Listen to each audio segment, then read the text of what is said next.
For most fans, John Denver will always be the smiling voice behind Take Me Home, Country Roads, and Rocky Mountain High, a man who seemed built from sunshine, mountains, and peace.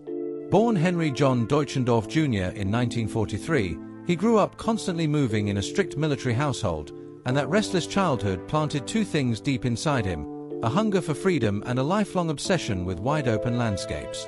When his grandmother gave him a guitar at 11, it wasn't just a gift, it was the beginning of an identity. By the time he left college and chased music in Los Angeles, changing his name to Denver as a tribute to the Colorado he loved, he was already chasing a dream bigger than fame. And when his songwriting broke through with Leaving on a Jet Plane, it opened the door to a decade of unstoppable success. In the 1970s, he became America's comfort voice, releasing hit after hit that sounded like fresh air in a chaotic world. But while the public saw warmth and simplicity, the truth behind the scenes was far more complicated.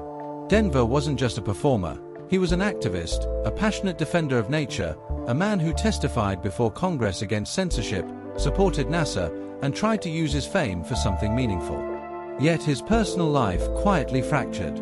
His marriage to Annie Martel, the woman who inspired Annie's song, collapsed under the pressure of superstardom, and the divorce ended with a haunting image: Denver literally cutting their bed in half with a chainsaw, like he was trying to slice his own life into before and after.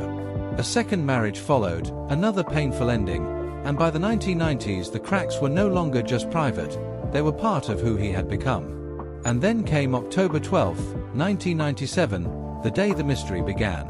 Denver, an experienced pilot, took off in his experimental aircraft, a sleek home-built style plane that looked futuristic but carried hidden dangers. Not long into the flight, the engine failed. The aircraft plunged into the Pacific Ocean, and the world was left stunned. For years, people argued over what happened.